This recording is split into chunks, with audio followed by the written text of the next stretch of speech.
Indonesia sering dianggap miskin, sumber daya bernilai tinggi. Padahal, kenyataannya, negeri ini sedang duduk di atas harta karun raksasa. Bukan emas, bukan nikel, dan bukan minyak, melainkan pasir silika.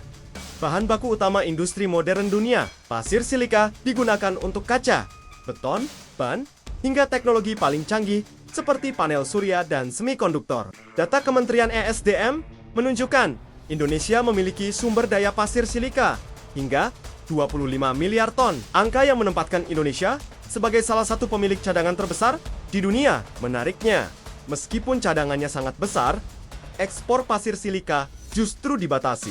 Bahkan sempat diwacanakan larangan total pada tahun 2023. Hal ini menunjukkan bahwa pemerintah mulai serius mendorong hilirisasi di dalam negeri. Keseriusan tersebut ditunjukkan dengan peluncuran peta jalan hilirisasi silika 2025 sampai 2045 dengan potensi nilai mencapai 1.369 kuadriliun rupiah. Angka yang terdengar tidak masuk akal jika hanya melihat pasir sebagai komoditas mentah.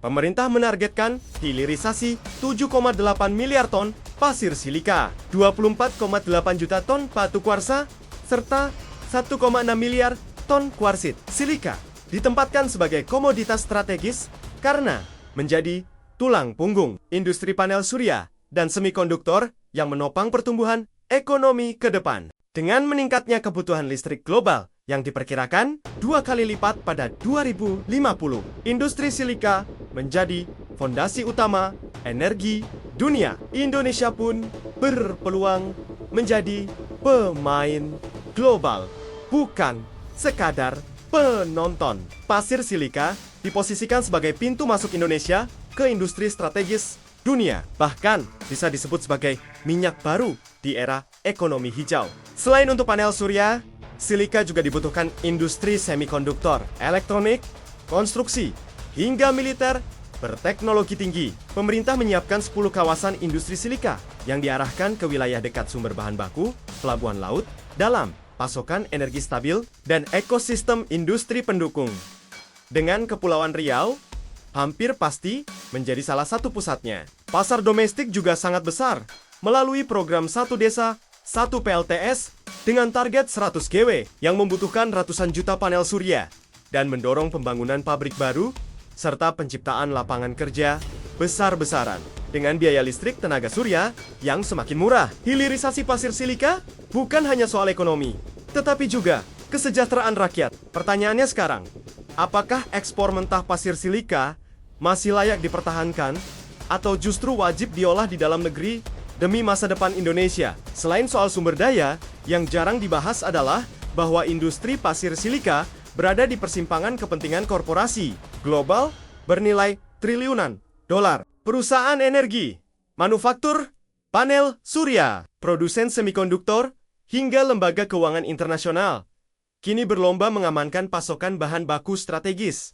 Dalam konteks ini, pasir silika bukan lagi isu tambang biasa, melainkan bagian dari rantai pasok global yang menentukan siapa yang menguasai industri energi dan teknologi masa depan. Dari sisi investasi, hilirisasi silika membuka peluang masuknya modal besar ke sektor industri berteknologi tinggi. Bank-bank besar, sovereign wealth fund, hingga investor institusi global cenderung mengalirkan dana ke proyek yang memiliki kepastian regulasi, jaminan pasar, dan selaras dengan agenda transisi energi.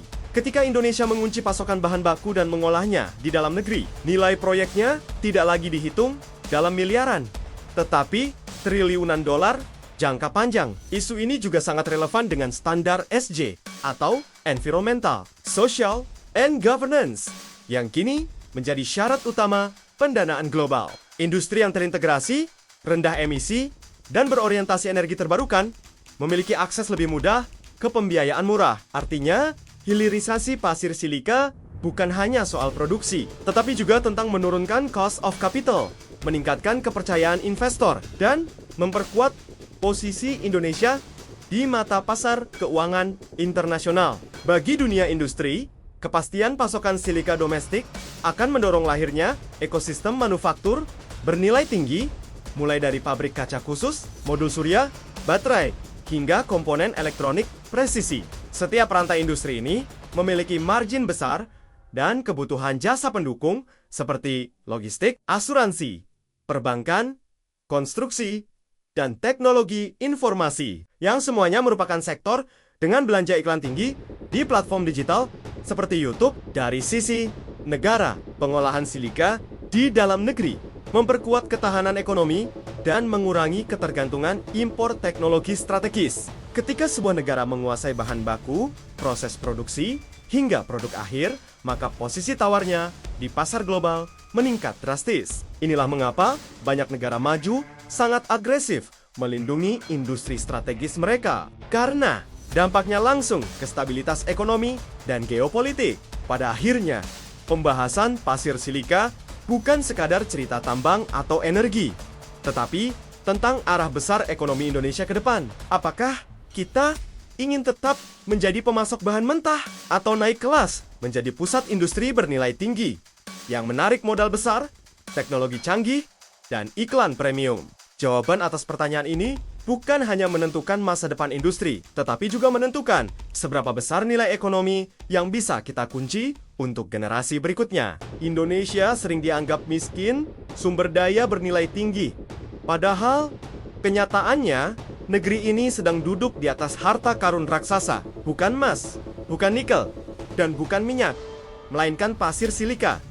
Bahan baku utama industri modern dunia, pasir silika digunakan untuk kaca, beton, ban, hingga teknologi paling canggih seperti panel surya dan semikonduktor. Data Kementerian ESDM menunjukkan Indonesia memiliki sumber daya pasir silika hingga 25 miliar ton. Angka yang menempatkan Indonesia sebagai salah satu pemilik cadangan terbesar di dunia. Menariknya, meskipun cadangannya sangat besar, ekspor pasir silika justru dibatasi. Bahkan sempat diwacanakan larangan total pada tahun 2023. Hal ini menunjukkan bahwa pemerintah mulai serius mendorong hilirisasi di dalam negeri. Keseriusan tersebut ditunjukkan dengan peluncuran peta jalan hilirisasi silika 2025 sampai 2045 dengan potensi nilai mencapai 1.369 kuadriliun rupiah. Angka yang terdengar tidak masuk akal jika hanya melihat pasir sebagai komoditas mentah. Pemerintah menargetkan hilirisasi 7,8 miliar ton pasir silika, 24,8 juta ton batu kuarsa, serta 1,6 miliar ton kuarsit. Silika ditempatkan sebagai komoditas strategis karena menjadi tulang punggung industri panel surya dan semikonduktor yang menopang pertumbuhan ekonomi ke depan. Dengan meningkatnya kebutuhan listrik global yang diperkirakan 2 kali lipat pada 2050, industri silika menjadi fondasi utama energi dunia. Indonesia pun berpeluang menjadi pemain global, bukan sekadar penonton. Pasir silika diposisikan sebagai pintu masuk Indonesia ke industri strategis dunia. Bahkan bisa disebut sebagai minyak baru di era ekonomi hijau. Selain untuk panel surya, silika juga dibutuhkan industri semikonduktor, elektronik, konstruksi, hingga militer berteknologi tinggi. Pemerintah menyiapkan 10 kawasan industri silika yang diarahkan ke wilayah dekat sumber bahan baku, pelabuhan laut, dalam pasokan energi stabil, dan ekosistem industri pendukung. Dengan Kepulauan Riau hampir pasti menjadi salah satu pusatnya. Pasar domestik juga sangat besar melalui program Satu Desa, Satu PLTS dengan target 100 GW yang membutuhkan ratusan juta panel surya dan mendorong pembangunan pabrik baru serta penciptaan lapangan kerja besar-besaran dengan biaya listrik tenaga surya yang semakin murah. Hilirisasi pasir silika bukan hanya soal ekonomi, tetapi juga kesejahteraan rakyat. Pertanyaannya sekarang, apakah ekspor mentah pasir silika masih layak dipertahankan atau justru wajib diolah di dalam negeri demi masa depan Indonesia? Selain soal sumber daya, yang jarang dibahas adalah bahwa industri pasir silika berada di persimpangan kepentingan korporasi global bernilai triliunan dolar. Perusahaan energi, manufaktur, panel surya, produsen semikonduktor, hingga lembaga keuangan internasional kini berlomba mengamankan pasokan bahan baku strategis. Dalam konteks ini, pasir silika bukan lagi isu tambang biasa, melainkan bagian dari rantai pasok global yang menentukan siapa yang menguasai industri energi dan teknologi masa depan. Dari sisi investasi, hilirisasi silika membuka peluang masuknya modal besar ke sektor industri berteknologi tinggi. Bank-bank besar, sovereign wealth fund, hingga investor institusi global cenderung mengalirkan dana ke proyek yang memiliki kepastian regulasi, jaminan pasar, dan selaras dengan agenda transisi energi. Ketika Indonesia mengunci pasokan bahan baku dan mengolahnya di dalam negeri, nilai proyeknya tidak lagi dihitung dalam miliaran, tetapi triliunan dolar jangka panjang. Isu ini juga sangat relevan dengan standar SJ atau Environmental, Social, and Governance yang kini menjadi syarat utama pendanaan global. Industri yang terintegrasi, rendah emisi, dan berorientasi energi terbarukan memiliki akses lebih mudah ke pembiayaan murah. Artinya, hilirisasi pasir silika bukan hanya soal produksi, tetapi juga tentang menurunkan cost of capital, meningkatkan kepercayaan investor, dan memperkuat posisi Indonesia di mata pasar keuangan internasional. Bagi dunia industri, kepastian pasokan silika domestik akan mendorong lahirnya ekosistem manufaktur bernilai tinggi, mulai dari pabrik kaca khusus, modul surya, baterai, hingga komponen elektronik presisi. Setiap rantai industri ini memiliki margin besar dan kebutuhan jasa pendukung seperti logistik, asuransi, perbankan, konstruksi, dan teknologi informasi, yang semuanya merupakan sektor dengan belanja iklan tinggi di platform digital seperti YouTube. Dari sisi negara, pengolahan silika di dalam negeri memperkuat ketahanan ekonomi dan mengurangi ketergantungan impor teknologi strategis. Ketika sebuah negara menguasai bahan baku, proses produksi, hingga produk akhir, maka posisi tawarnya di pasar global meningkat drastis. Inilah mengapa banyak negara maju sangat agresif melindungi industri strategis mereka, karena dampaknya langsung ke stabilitas ekonomi dan geopolitik. Pada akhirnya, pembahasan pasir silika bukan sekadar cerita tambang atau energi, tetapi tentang arah besar ekonomi Indonesia ke depan. Apakah kita ingin tetap menjadi pemasok bahan mentah atau naik kelas menjadi pusat industri bernilai tinggi yang menarik modal besar, teknologi canggih, dan iklan premium?